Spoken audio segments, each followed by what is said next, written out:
Caput. Radio Caput. Radio Caput.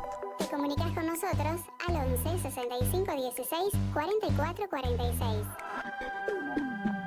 Radio Caput. Radiocaput.com. Estás conectado. Estás en Caput. Aquí comienza Mundo en Clave. Una mirada diferente sobre el escenario internacional. Con Hugo Gulman y Larry Levy. Mundo en Clave. En Radio Caput.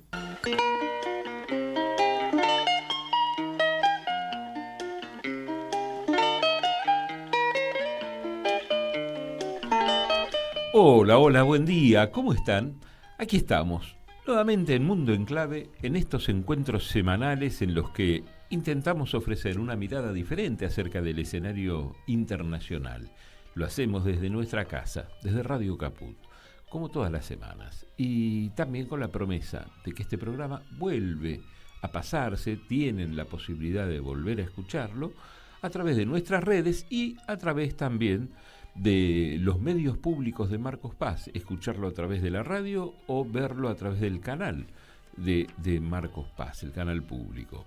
También pueden hacerlo a través de RPD Radio en Oberá, en la provincia de Misiones, la 97.5 como radio, y el canal de YouTube también, o a través de Radio Pista Urbana, a través de la aplicación.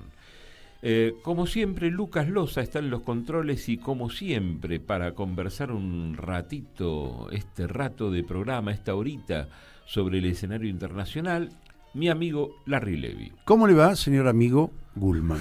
Aquí Hugo estamos. Gulman. Aquí estamos, como siempre, o abordando un país, o abordando una región, o metiéndonos en algún conflicto.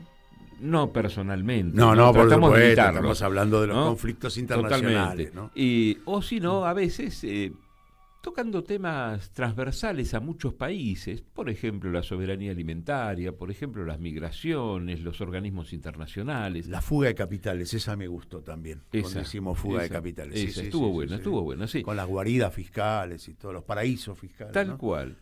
Y hoy nos vamos a un país grande, un país numeroso, un país lejano, un país que donde se generó, donde se inventó el ajedrez. Ah, mira vos, interesante. Es un país interesante, donde se generó ahí. Bueno, no solo por el ajedrez es interesante, muy interesante porque tiene un montón de particularidades a los ojos de los occidentales, ¿no? Uh-huh. Que vos decías, un país lejano. ¿Lejano para quién? Hoy ya no ¿Lejano hay nada. de dónde? No claro, hay nada, lejano de dónde. Y ya no hay cosas lejanas. ¿Te diste cuenta de que hoy se sabe todo al momento, llega la información al momento, somos protagonistas todo el tiempo de lo que pasa en cualquier lado del mundo? Y es un país sumamente avanzado en algunas cuestiones, ¿no? Donde en el mundo entero se consumen algunos de sus productos y evolucionan mucho tecnológicamente. Por otro lado, tiene un contraste duro que es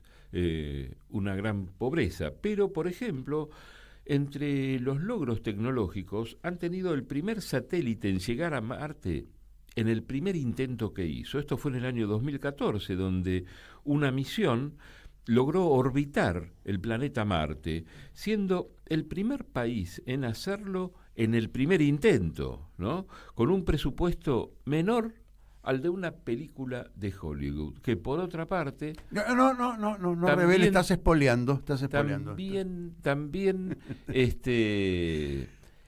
se dedican también tema. a la cinematografía, sí. Pero sí, tanto decir cosas se van a dar cuenta, así que mejor anuncialo vos. No, yo no lo anuncio. Ahí no hay música que... Sí, vamos con la música. Primero, vamos con la música. como huella, a ver qué pasa, ¿no? Dale. Run it down. The sun is up. So run it down. Get your money up.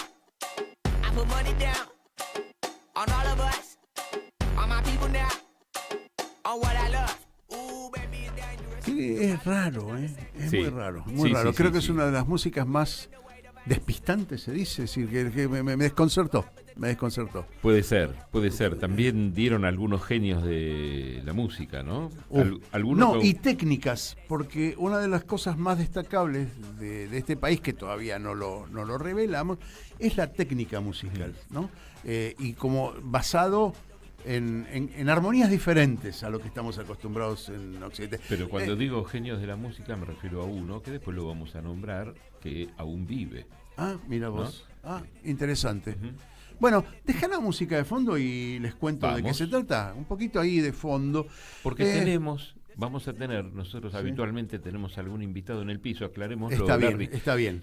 Pero bueno, por un tema de fuerza mayor la vamos a tener, es una mujer, dentro de un minutito, ni bien Larry termina este breve editorial, conversando justamente sobre este país. La incorporamos ahí vía Zoom. Bueno, la tierra de la que hoy vamos a hablar contuvo una civilización que brilló con mucha intensidad.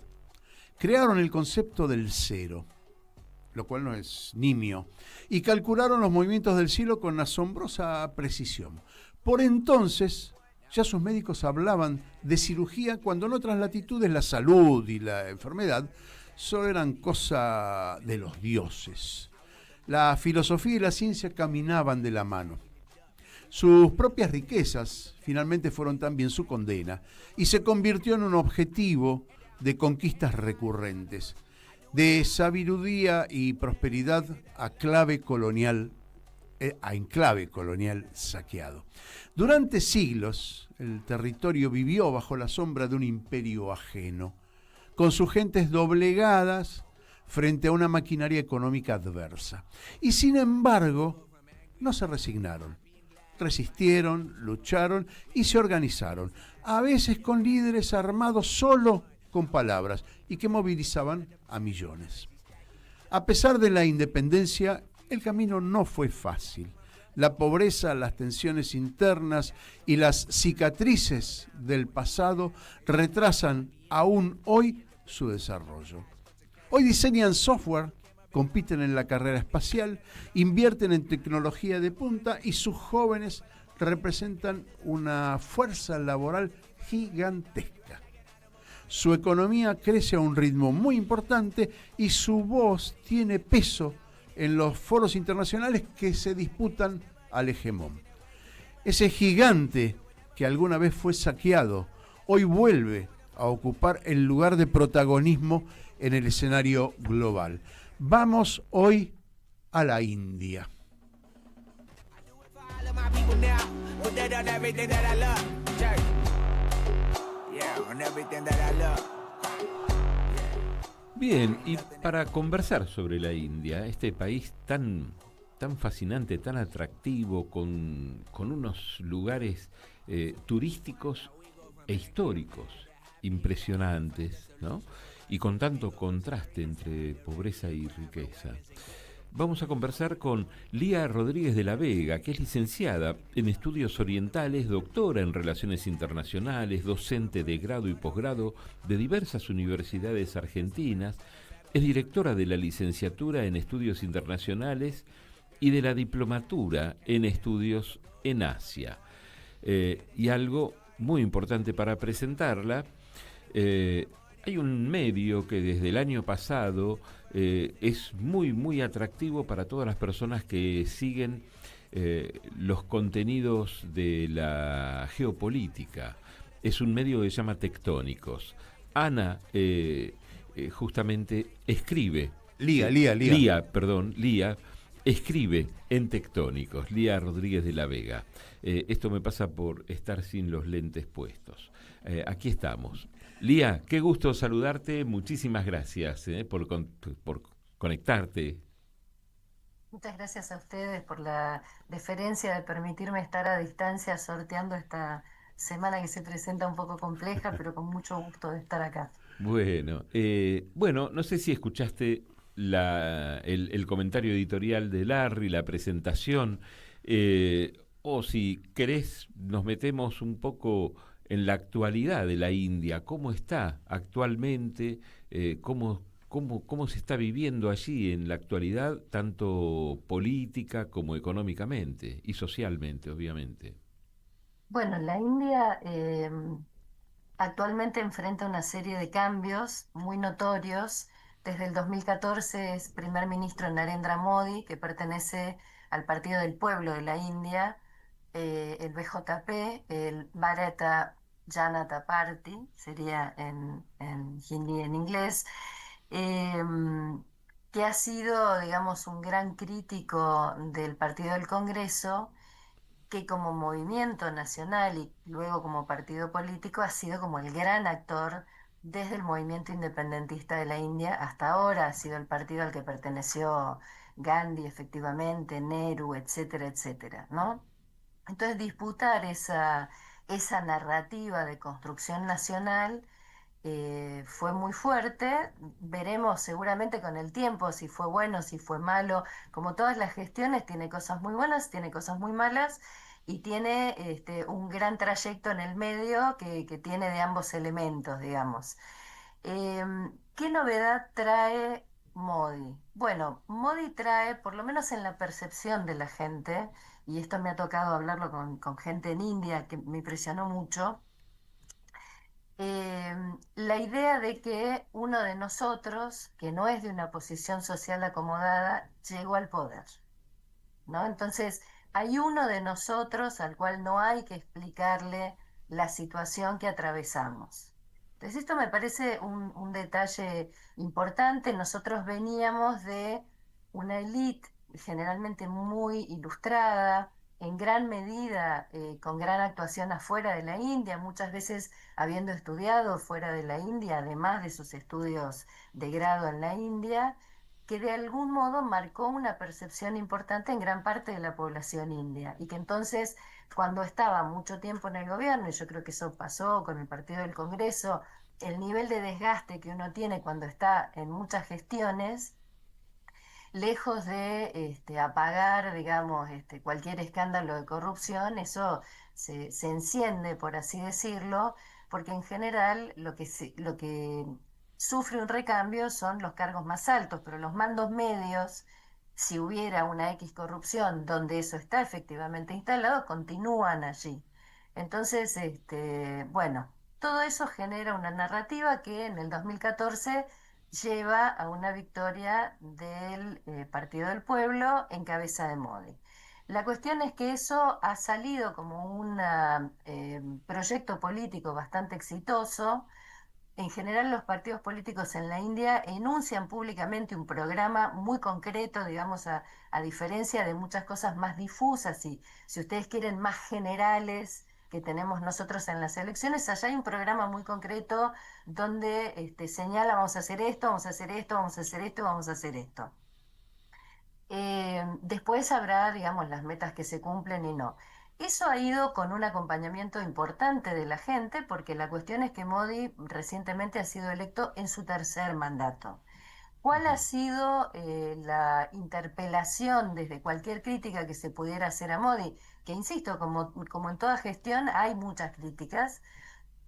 Básicamente que Modi esta vez dependió de socios de la coalición. Es muy usual en la India ir en coaliciones, a pesar de que en 2014 el BJP obtuvo una mayoría de asientos por sí solo, ¿verdad? Eso es algo que, si bien se redujo un poco, también se verificó con fuerza en el segundo mandato, y ahora ya dependimos más de los socios de la coalición. Lo cual es saludable para cualquier democracia, diría cualquiera de nosotros, porque establece una negociación bastante más importante. Las decisiones no son absolutamente del BJP propio, ¿no? Entonces ese es un primer panorama. Un segundo panorama es que el BJP trae una disputa a la memoria histórica. Es decir, para nosotros y para el mundo, la India ha producido una de las revoluciones independentistas, pero no revoluciones en el sentido de la revolución armada, sino en un profundo cambio de sentido y en ese sentido un profundo ejemplo al mundo, ¿no? De una revolución, entre comillas, producida con el método de Satyagraha, de Gandhi, que era ese método de el poner por centro a la verdad y que eso mismo se imponga con una impronta no violenta, también criticada, también discutida por distintos autores, este, mm, que llevara, digamos, a la victoria, cosa que efectivamente sucede con grandes jartales, grandes huelgas nacionales, etcétera, etcétera. Tal vez lo más importante de eso es que no todas las luchas independentistas del mundo generaron lo que generó la lucha independentista de la India, que es un ícono de la moral global como es Gandhi, ¿no? Que proyecta a la India de una manera tan grosera que la figura de Gandhi, es decir, la historia de la India y su movimiento independentista, es absolutamente transnacional, atraviesa no solamente todas las historias del mundo, sino que además atraviesa generaciones. En Argentina uno encuentra hasta escuelas que tienen el nombre de Gandhi, Claro. ¿no es cierto? Lía, déjame hacerte una pregunta, Sí. porque hablaste de la participación política. La cuestión de las castas que históricamente nosotros conocemos o desconocemos, porque en realidad las desconocemos aquí en Occidente, tienen que ver con la ubicación en la política de determinadas castas, determinadas etnias o determinadas corrientes filosóficas en la participación política. Si ustedes me permiten, la respuesta no es corta, perdón, pero nada, es una respuesta breve. Bueno, el primer antecedente de castas castas es el término que usamos nosotros. Sí. Es el nombre que ponen los portugueses en el siglo XV cuando llegan a la India y encuentran esta estructura social que encuentran. En realidad los términos sánscritos que reflejan esa estructura social son otros. Lo aclaro, nosotros Está bueno, usamos por el eso de yo hablaba de casta. desconocimiento, ¿no? Hoy el término casta se ha generalizado también en la India, pero quiero decir originalmente no Sí, era sí. así. Para que tengamos una idea de la importancia de esta institución social, por más que merece muchas críticas también desde la India, el primer antecedente de esa institución social es del 1500 antes de nuestra era, ¿no? Es decir, es una institución social que ha logrado sobrevivir durante siglos y llegar a la actualidad. Respecto de lo que vos decís, cuando la India, la trayectoria de la casta se define por nacimiento, en principio yo nazco en un lugar social y no importa la suerte que yo le dé a mi vida, ese nacimiento en un lugar social me va a marcar de por vida, ¿verdad? Y eso se define por connubialidad y comensalidad, es decir, originalmente yo tenía que comer con la gente de mi grupo y casarme con la gente de mi grupo. Eso va a generar inclusive una suerte de literatura, que es la literatura dharmayástrica, que establece deberes y, por así decirlo, derechos, muy entre comillas, de cada lugar social, para que cada uno supiera qué le correspondía. Bueno, en la vida real eso ha ido exudando el mundo real, que supera ese modelo social ideal que fue generado en ese momento. Y en 1947, cuando la India se independiza del Imperio Británico, con mucha ayuda de los británicos para que esta identidad de casta terminara haciéndose más rígida, cosa que efectivamente pasó, porque los británicos son los que usan la identidad social de la casta en censos, ¿verdad? Sí. Hasta ese momento, digamos, la identidad social de casta era importante, pero también había muchas otras identidades sociales. La India tiene una pluralidad de identidades sociales verdaderamente muy grosera. Bueno, en 1947, cuando la India se independiza del poder británico, va a dar una constitución en 1950 que va a dar origen al programa de discriminación positiva más grande del mundo. Es decir, la Constitución prohíbe la discriminación por distintos motivos, entre ellos por motivos de casta, pero el primer gobierno del país, con Jawaharlal Nehru a la cabeza como primer ministro, ya con Gandhi asesinado, pero con acuerdo premio de Gandhi, deciden hacerse cargo de que efectivamente la institución social de la casta seguía vigente en la práctica social y que entonces el Estado debía tomar medidas para ayudar a aquellos en situaciones más vulnerables. Inicialmente eso estaba pensado para 10 años, pero cada 10 años se fue renovando y llegamos hasta el presente. Y por supuesto, con respecto a esto que ustedes dicen, lo que ha ido pasando es que la casta se ha transformado en un nicho de votos. Es un Ahí espacio está. de negociación para mucha gente en situación muy vulnerable, que lo que puede hacer para establecer una negociación en el plano político es asegurar los votos que tiene detrás. Bien, y de ahí me surge de todo esto que planteas tan claramente, ¿no? Y tan didácticamente, me surge una pregunta. El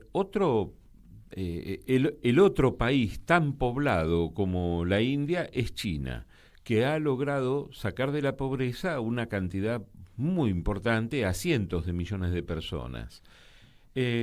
India tiene el mismo objetivo, el actual gobierno, que ya va por su tercer mandato, tiene el mismo objetivo, y en todo caso, ¿cómo juegan en esa intención las castas?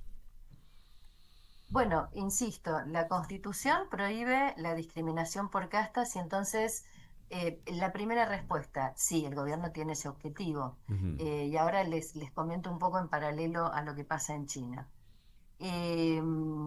Lo que pasa en paralelo, además, previo al resto de la respuesta, es que ha habido la globalización trae un cambio enorme sobre esa institución social, que tiene una enorme capacidad de adaptación, que no solamente ha permeado el ámbito del brahmanismo primero y del hinduismo después, que es la corriente de creencia más grande de la India, alrededor del 80% de la población practica el hinduismo, pero también si ustedes van a revisar el mínimo porcentaje de cristianos en la India, van a ver denuncias de personas de castas hinduistas que se convierten al cristianismo con la esperanza de salir de ello, denunciando discriminación por casta adentro de su práctica cristiana. Y sucede lo mismo en las otras creencias, es decir, es una institución social que ha permeado la sociedad india.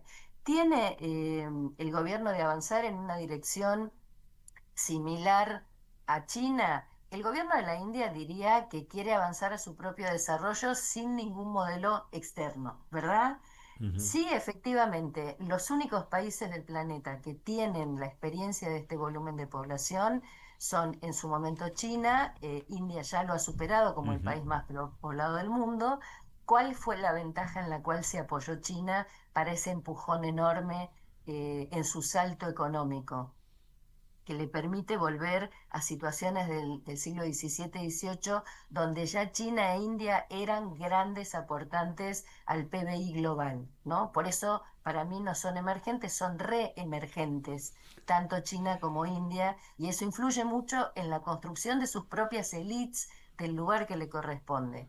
La juventud de la población. India tiene en este momento una edad promedio abajo de los 30 años. Entonces, si logra educar a esa población, y en eso están en el medio de enorme construcción de infraestructura, búsqueda de mejoras en educación, avanzar en la participación de la mujer en la educación, etcétera, etcétera, van a tener ese empujón. De todas maneras, no es despreciable la trayectoria en la que viene. India viene creciendo al 7%, entre el 6 y 7% hace varios años, y ha subido una enorme cantidad de millones de personas a la clase media, con todo el impacto social enorme que eso tiene.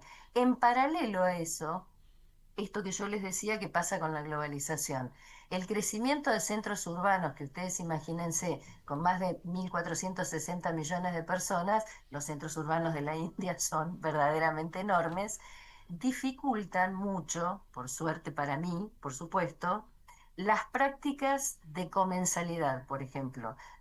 A mí se me hace muy difícil comer con la gente de mi propia casta. Y eso abona a la pluralidad, abona a la convivencia en diversidad, etcétera, etcétera. ¿Siguen existiendo cuestiones de discriminación? Sí, claro, porque no hay homogeneidad en los países, en ninguno, y va a llevar generaciones superar esto.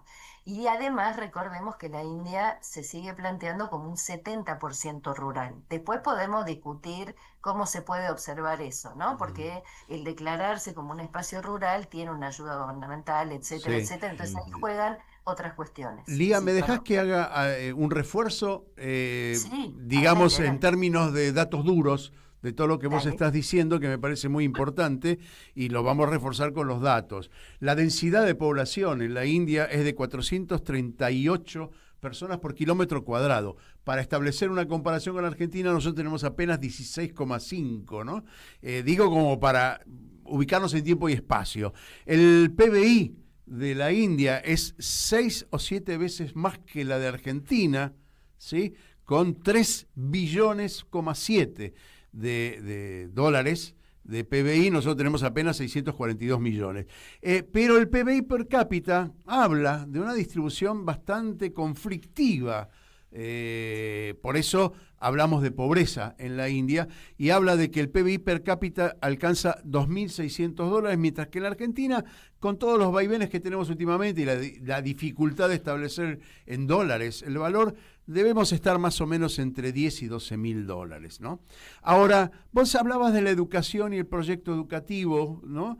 Y sin embargo, ¿cuánto invierten del PBI en la India en educación? Es apenas el 3%, casi la mitad de lo que teníamos nosotros en la Argentina hace 2 años. Hoy es difícil de estimar lo que estamos viviendo porque hay un gobierno particular, ¿sí? No vamos a entrar en disquisiciones ahora políticas, y lo que invierten en salud también es bastante poco. Hablan de un 3% del PBI, mientras nosotros estábamos en el 9, hoy estamos en el 6, ¿sí? Ahora, es curioso porque la deuda externa es bastante importante, pero alcanza solamente el 17% del PBI, mientras que la Argentina ya superó el 60%. Digo, estos datos duros, Lía, nos hablan, sí, de un crecimiento, pero nos hablan también de las dificultades en una sociedad tan numerosa y con un hándicap muy bajo, ¿no? Si tenemos que hablar del hándicap, nosotros tenemos un proceso de industrialización en la Argentina bastante más avanzado, no en la tecnología, no en la forma, sino en la cantidad y lo que vos hablabas, la ruralidad también, ¿no? Me parece que son datos que, bueno, de alguna manera refuerzan tu discurso, ¿no? Bueno, por eso te invitamos, ¿no? Porque conoces en profundidad la India. Pero bueno, ¿alguna cosa más que agregar en estos términos, digamos, de datos duros que vos quieras aportar? Sí, a mí me parece que, a ver, ahí hay deudas que también necesitan que nosotros nos pongamos en el lugar de India. India está privilegiando mucho el tema de la inversión en defensa, por distintos motivos. En primer lugar, porque el eje de poder, como todos sabemos, pasa del Atlántico Sur al Indo-Pacífico. Después discutimos de dónde viene la terminología, ¿no? Que es una categoría creada en Estados Unidos. Pero la cuestión es que... Pero el sur existe, eso está claro. Exactamente. Entonces, India se percibe a sí misma en una situación de vulnerabilidad con respecto a China y especialmente Pakistán. Venimos de un conflicto armado con Pakistán hace muy poquito tiempo. En abril hubo un atentado en una zona turística de Cachemira. India responsabiliza a Pakistán, en principio lo declara como un santuario de terroristas, y entonces se produce un conflicto armado. Entonces la situación de India lleva a una gran inversión en defensa, ¿no? Más allá de que la situación en el Indo-Pacífico, y me voy a quedar un ratito en el Índico ha sido percibido por la India durante muchos años como su propia zona de acción, y de repente China baja a la zona, de repente todos los países de Asia del Sur, salvo Bután y la India, están participando en la iniciativa de OBOR, de la Franja y la Ruta. Hay cosas que India percibe como peligros más allá de hoy. Por ejemplo, en Sri Lanka, China apoya económicamente la construcción del puerto de Hambantota, e India dice, bueno, pero ese puerto puede tener un uso militar y está en un punto estratégico del Índico. Entonces, ¿es cierto que hay que apostar más a educación y a salud? Sí, pero lo que pasa es que en paralelo tenemos una gran atención de la India puesta en defensa por todas estas cuestiones que yo les menciono, ¿no? Encontrar un equilibrio allí no es en absoluto fácil, pero bueno, aún así hemos logrado desde la India incorporar a millones de personas nuevas a la clase media, y pareciera que eso va a avanzar. Y la segunda cosa que no quiero dejar de decirles es que con respecto al tema de la incorporación en términos de la mujer, en términos de la educación, y lo extiendo a la participación en la fuerza laboral, en realidad ese problema no lo tiene solo India. Asia del Sur tiene una participación muy baja de mujeres en la fuerza laboral, aún sabiendo que esa participación puede ser clave en el desarrollo actual y futuro, ¿no? Con lo cual ahí también hay una serie de rigideces sociales a acomodar que tienen que ver con, bueno, con el rol social que se le asigna a la mujer, claramente, ¿no? La mujer puede no solo ser madre y esposa, sino que también puede trabajar afuera de la casa. Claro. Lía, vamos a ir a una pausa. Nos quedan un montón de cosas para consultarte, justamente profundizar un poquito más en el vínculo de la India con China, el vínculo con Rusia, el vínculo con Estados Unidos, el vínculo con el país del que se independizó, con Inglaterra, y también el vínculo con Latinoamérica y en especial con Argentina, temas que siempre abordamos. Pero bueno, ahora enseguidita, un par de minutitos y ya retomamos. Muchas gracias. Enseguida volvemos con más Mundo en Clave. Siempre en Caput. En Caput nada más y nada menos que Víctor Heredia. pasan cosas. Vos lo llamás y decís, ¿a qué hora es? No te preguntan ni sonidos, ni carpas, si estamos abajo de la lluvia. Y eso es una cualidad, me parece, que hace a que él sea el poeta que es. Porque tiene ese corazón de ir al lugar donde se lo necesita. Porque para la gente no se olvida nunca más que él fue. A mí la música me parece que las canciones son para decir algo, Te canta para afuera, para que el otro se entere de lo que vos pensás y lo que vos sentís. Y es para eso, las canciones son para eso. Cuando hice Todavía Cantamos, la hice en referencia concretamente a la lucha de madres, a lo que pasó en mi casa. Escribí eso para mí. De pronto fue una canción de todos. Radio Caput. El poeta es eterno. Esas cosas. ¡Ah, sí! Si quieres ver un paraíso, solo mira a tu alrededor y velo. Radio Caput. Desde el lugar de las utopías. ¿Querés arrancar la mañana bien informado? InfoSiberia, las noticias en tu celular. Manda tu mensaje de WhatsApp al 11 36 16 00 88 y recibilo gratis todas las mañanas. Sos la única que me haces feliz cuando nadie te dice la verdad.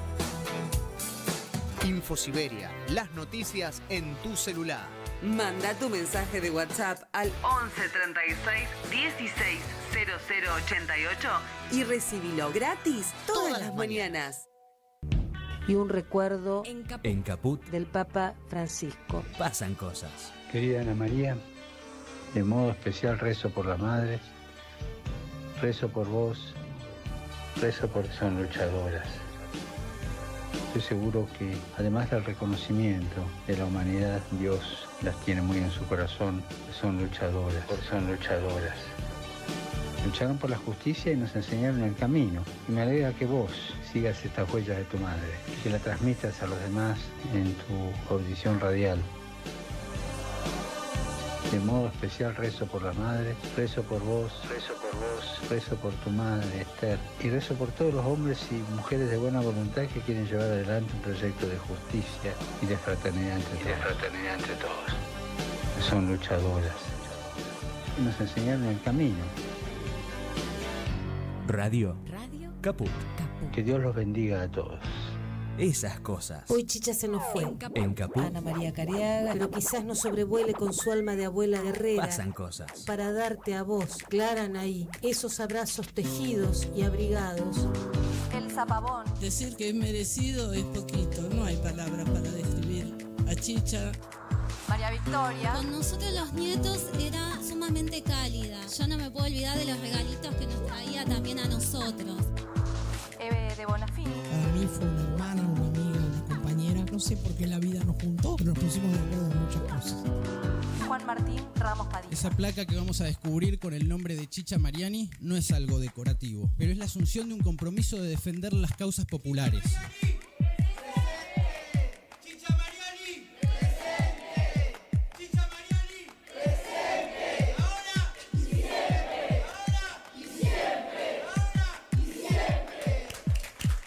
Radio Caput.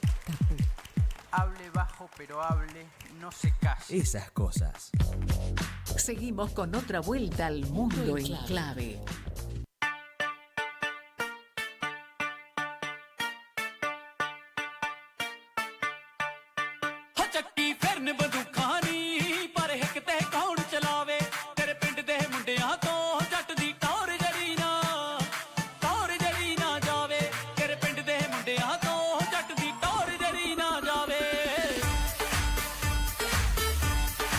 ¿Te gusta, Larry? Es interesante, es lo que venimos hablando de la música en el mundo, ¿no? Como la transversalidad musical. Si bien no es el ritmo del rap, pero tiene algo de eso. Lo que pasa es que la India tiene, desde el punto de vista musical, tiene una sonidos fundacionales de la música. Lo tengo que decir en esos términos, ¿no? Porque, por ejemplo, el microtonalismo, cosa que en Occidente es difícil de digerir.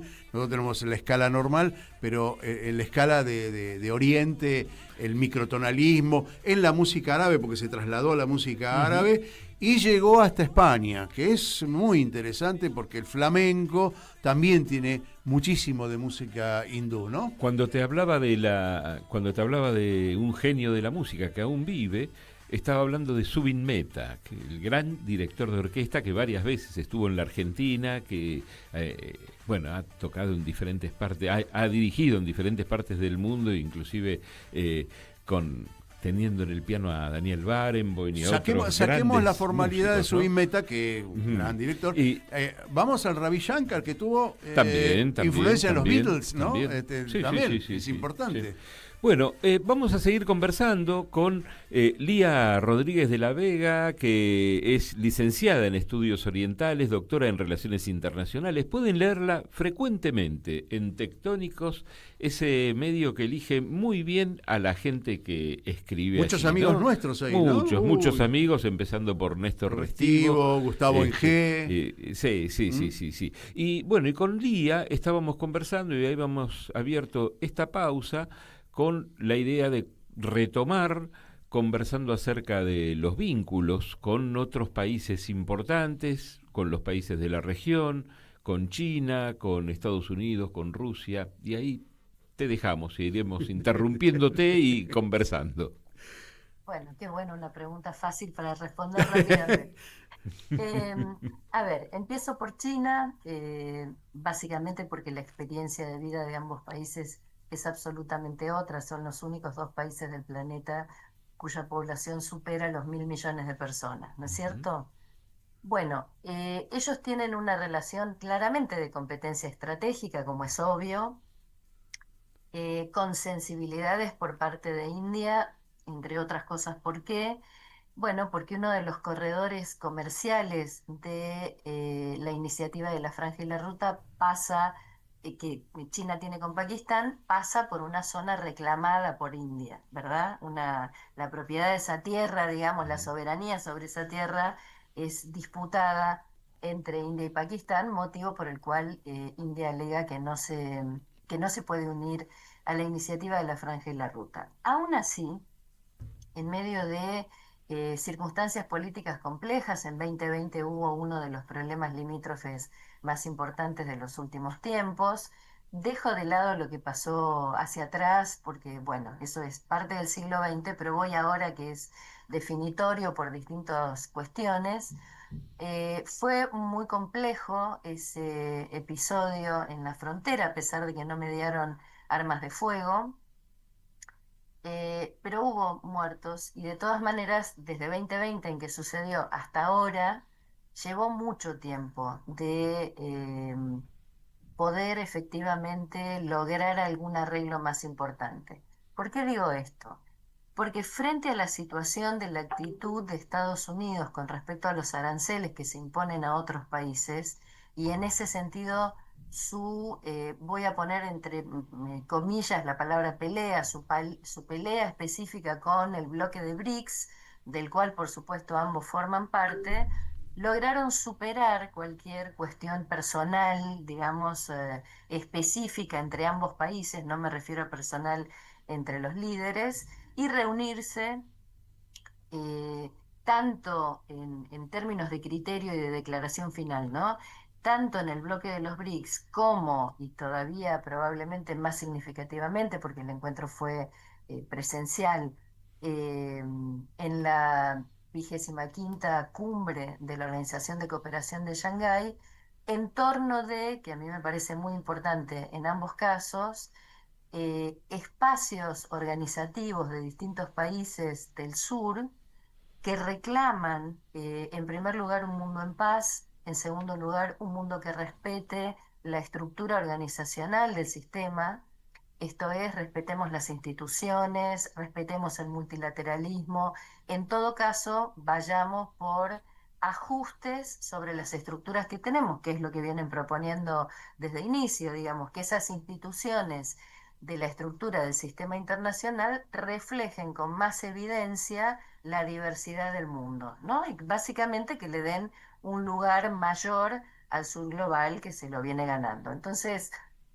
me parece que en esa relación de competencia estratégica, obvia además por razones evidentes, digamos, los países que son así de grandes y que, insisto, tienen élites que se perciben a sí mismas de una manera diferente que otros países, y pensemos que tanto China como India, también Rusia, entran dentro de esa nueva categoría que habla de los estados civilización, ¿no? Esos estados que son muy antiguos y que se reivindican a sí mismos con un lugar en la historia que, si bien habla de la igualdad entre todos, un voto para cada estado, no importa el poder que cada uno tiene, cuando hacen una construcción colectiva de sí, se apoyan en todo esto que también incluye una existencia muy antigua, un correlato verdaderamente coetáneo entre las civilizaciones más antiguas del mundo. Lía, déjame que te haga ahí una pequeña pausa, una pequeña coma, pero a ver cuál es tu mirada. Hablaste de dos cosas que me parecen sumamente importantes. Cierta organicidad que todavía no está institucionalizada, que son los BRICS. Así es. No tienen un reglamento. Hablaste de la mirada hacia la paz. Fíjate vos que sin reglamento, sin una ONU, digamos, local, están tratando de mirarse de manera pacífica. Y hablaste de lo civilizatorio. Estamos en un cambio civilizatorio, sin ninguna duda que quizás no la veamos nosotros, el final o el comienzo de esta nueva civilización, pero está cambiando. ¿Vos pensás que se van a solucionar los conflictos que hoy se manifiestan territoriales, el caso de Pakistán, Cachemira, algunos reclamos de China o reclamos mutuos, se van a solucionar a través de esta forma, no digo organizativa, pero de la forma de relación cooperativa, y teniendo en cuenta el desarrollo de las poblaciones y no tanto la conflictividad ni la mezquindad del capitalismo? Yo creo que si eso sucede, no va a suceder inmediatamente, porque la dificultad que tenemos acá es, en primer lugar, cuando la India y Pakistán se separan primero. Ustedes recordaron que en el 47, el 14 de agosto se independiza Pakistán, el 15 se independiza India, en esa medianoche de un día al otro, pero que Pakistán en ese momento estaba dividido en Pakistán Occidental, que es lo que conocemos hoy, y Pakistán Oriental, que es lo que conocemos hoy como Bangladesh, Sí. con el cual India va a contribuir en 1971 para que se independice del otro Pakistán, ¿verdad? Entonces, lo que quiero decir con esto es que ya de inicio, por todo lo que significó, inclusive en términos de muertes en el trasvase de población de un espacio territorial a otro en 1947, hay una gran impronta en la construcción de la identidad colectiva de ambos países, me refiero a India y Pakistán, de construir, de generar al otro como un muy otro. Demonizar al otro. Esa es la mecánica. Y eso es muy difícil de retroceder. No digo que sea imposible, digo que se requiere una voluntad política que, bueno, a veces está más manifiesta, a veces no tanto, y aparte, como todos sabemos, todo conflicto armado produce en general una cohesión interna muy fuerte. Entonces, las narrativas que se montan sobre cualquier conflicto armado, cualquier atentado terrorista, cualquier sospecha de uno sobre otro, inmediatamente cohesionan. Entonces ahí se juegan muchos intereses que no es fácil desarmar. Sobre todo y además cuando hay actores internacionales que tampoco ayudan en eso, ¿no? Si yo pienso en Estados Unidos, señalándose el presidente Trump como el mediador que logró detener el conflicto, cuando sabe perfectamente que India, que abona la multipolaridad, si hay un lugar donde no abona eso, es en el conflicto específico con un país, y siempre han mentado esta cuestión de la solución vis a vis con ese país. Claro. Nunca quiere una tercera parte. Entonces, si yo me presento ahí, claramente voy arrasando con todo eso que hace a la política exterior del otro, que solo puede traer más tensión. ¿Y cómo observa, Lía, cómo observa Rusia todo este panorama, teniendo en cuenta que también es una parte integrante muy importante de los BRICS? Bueno, India ha sido un tradicional aliado en su momento de la Unión Soviética y en la actualidad de la Federación Rusa.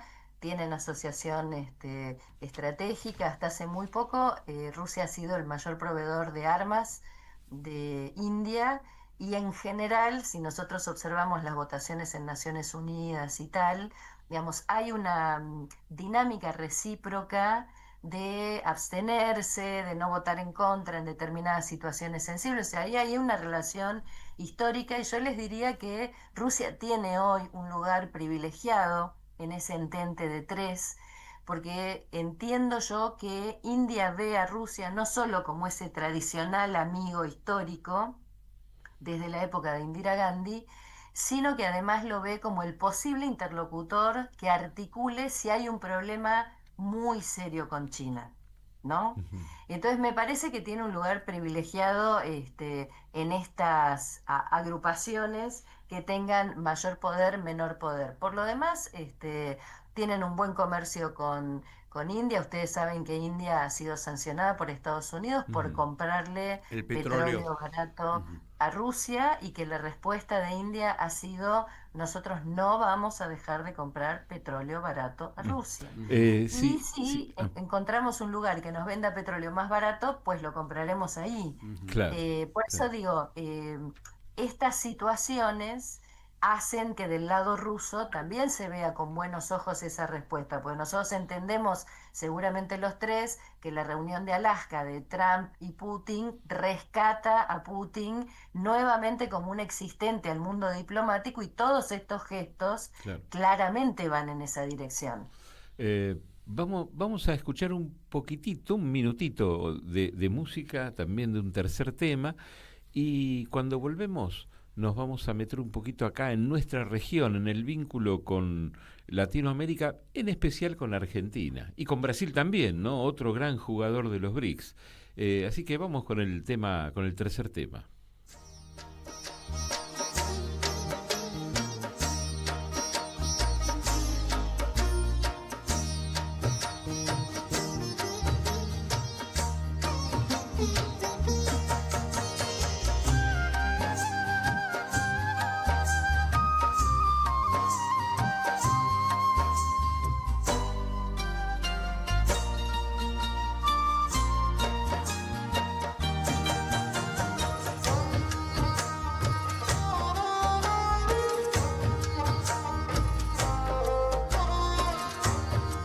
Bien, ahí estamos con un poquito de música. La verdad que es muy linda la música hindú. Tiene tanta variedad. Le voy a preguntar a Lía, que visitó varias veces la India, ¿no? Que visita asiduamente. Hay algo del reloj, ¿no? Es decir, hay otro reloj en Oriente, que no es esta carrera tan capitalista, tan de Occidente, de correr atrás del mango.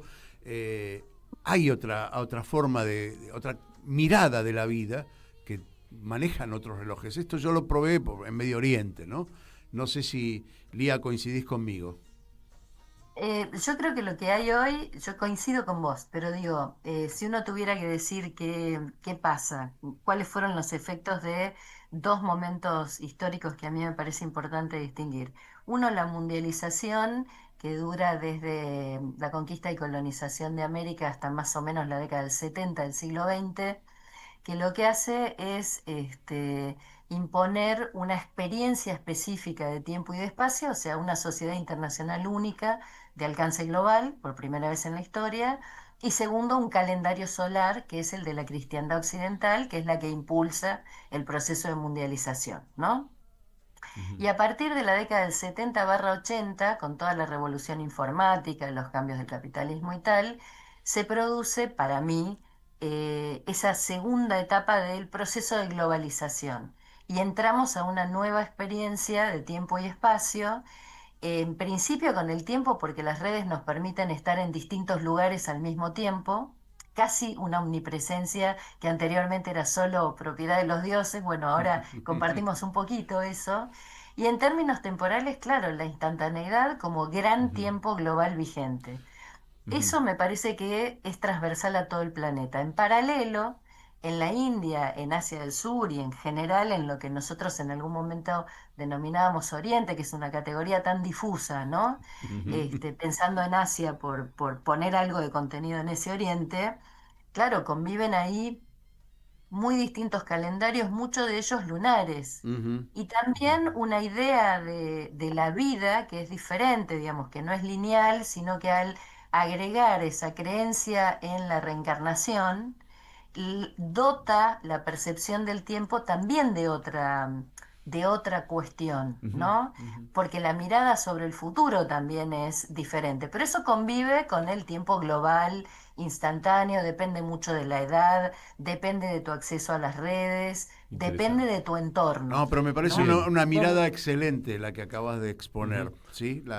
Y creo yo que hay una cierta convivencia posible entre esos dos relojes. ¿Sí? Así es. Si te parece, vamos porque después nos quedamos siempre sin tiempo. Y Bueno, esa es la invitación, esta es la segunda invitación, es decir, te estamos invitando para dentro de un año, 6 meses, 8 meses, a que sí estés en el estudio y podamos compartir el micrófono. Bueno, volvamos para el lado de nuestra región, a ver cómo viene el vínculo. Hace poco hubo un aparente cortocircuito también, ¿no? Entre India y Argentina, con alguna visita. ¿Cómo viene el vínculo? India viene acercándose a América Latina relativamente hace poco. Nosotros tuvimos distintas visitas a principios del siglo XX, el Maharajá de Kapurthala, por ejemplo, Rabindranath Tagore, específicamente es a Argentina, ¿no? Después, en 1968, vino Indira Gandhi en una gira latinoamericana.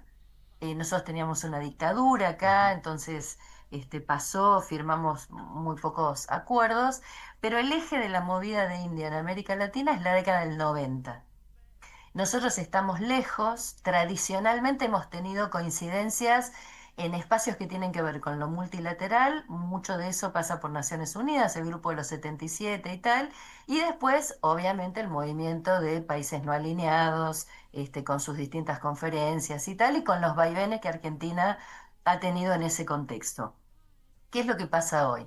Bueno, en primer lugar, tenemos una movida diplomática muy importante, con embajadores muy buenos. El anterior fue Dinesh Bhatia, embajador de la India en Argentina, que estuvo acá alrededor de 5 años, habla español. Ahora tenemos a Ashnish Kumar, que también habla español. Digo esto porque estos son elementos claves para un diplomático, ¿no? Porque el entendimiento de uno, cuando uno habla el idioma del país a donde va, cambia completamente y genera otro tipo de vínculos. Hay un comercio pequeño todavía que sobre todo nos ubica como grandes exportadores de materias primas, en algún caso con algo de elaboración. Nosotros lo que más les vendemos es aceite de soja. Claramente qué es lo que nosotros deberíamos hacer y en general, digamos, en América Latina avanzar en ese sentido. Bueno, primero diversificar la canasta y segundo agregar valor, pero esta discusión nuestra es tan vieja que es dolorosa, También digamos. como contraparte también podríamos comprarle más medicamentos a ellos en lugar de hacerlo a determinados laboratorios americanos o con Sí. esos poderes donde imponen precios. Sí, bueno, es una competencia que tiene India, tiene una de las industrias farmacéuticas más Por grandes eso. del mundo, Ujú, produce ujú. genéricos, esto no cae bien en los grandes laboratorios porque el diferencial en costos es muy grosero. Yo te voy a dar la alegría de decirte que la provincia de Mendoza ya fue por ese camino y está en práctica con eso. Eh, Así que yo imagino que eso puede tener una extensión a otros lugares del país, no con pocos chisporroteos con la industria local, ¿verdad? Porque esto, digamos, ya nos ha pasado antes cuando intentaron entrar, no es la única visión de salud que entra. Yo solamente para mencionarles algunas cosas. Bueno, Argentina es un país que ha sido muy sensible a elementos de poder blando que la India exporta, por ejemplo, el yoga. ¿Por qué menciono esto? Porque el yoga durante la pandemia ha sido en países como Estados Unidos una gran técnica de previsión de salud frente a mucha gente que se quedaba sin su seguro médico, ¿no? Entonces, eso por un lado. Ustedes se acordarán que cuando Modi vino en el 2018 a lo que fue la reunión del G20 durante la gestión del presidente Macri, él fue a un gran acto de yoga en la rural. Sí, Le recuerdo, dijo sí. a los practicantes argentinos que estaban ahí, ustedes también son embajadores de la India, ¿no? Digo que impresionante ese poder blando en ejecución. En segundo lugar, hablando del poder blando para pensar cosas que India proyecta y qué podemos, por dónde podemos ir enganchando. India tiene un ministerio, ahora tiene rango de ministerio, en su momento con el Partido del Congreso tuvo rango de secretaría, que se llama AYUS.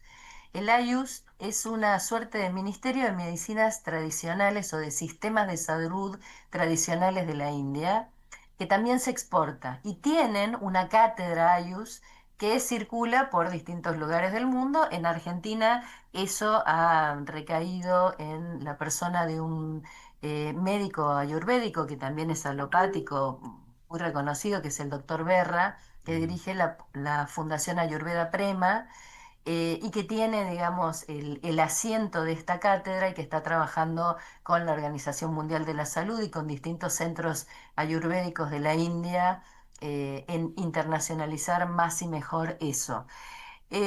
Por lo demás, si yo pienso en la India, más allá de Tagore y su influencia sobre la literatura local de América Latina, también es cierto que ha habido una gran influencia en nuestras élites, tanto políticas como, si ustedes quieren, más relacionadas al arte, a la cultura.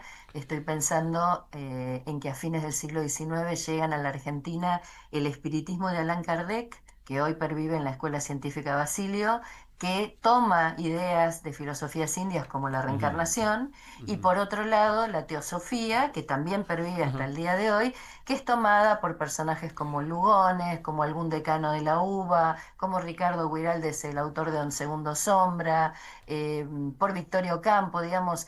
Hay una infinidad de proyecciones y reverberaciones culturales de la India, más allá de Gandhi, influyendo sobre el surgimiento Es muy de organismos seductor, lo que estás humanos. diciendo ha resultado ser muy Sí. seductor para la cultura occidental.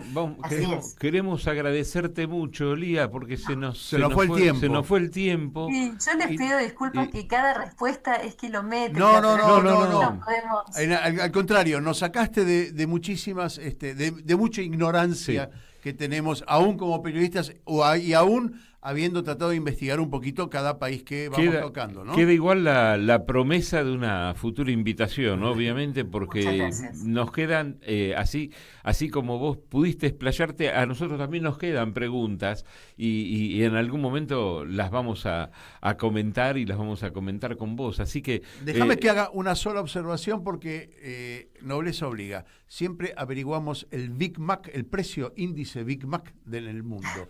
Y en la India India el Big Mac cuesta $2,50, mientras que en la Argentina está cerca de $4. Digo, Bien. tengo otro montón de precios y de índices para comparar, pero bueno, lástima el pasaje, pero bueno, es un detalle.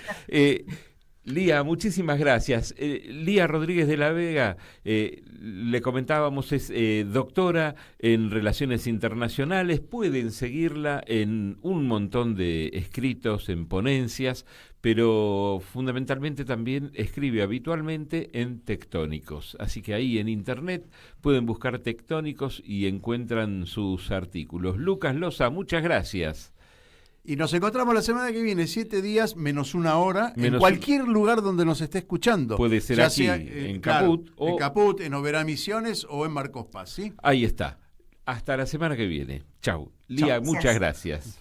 No, al contrario, a ustedes, un gusto. Cuando quieran, les voy a pasar ahora, si no les parece mal, el link de un libro que hicimos con un colega de México sobre las primeras recepciones de India en América Latina, que puede ser de interés. Dale, lo pasamos y lo pasamos en las redes, dale. Muchas gracias. Gracias a vos. Hasta luego. Gracias.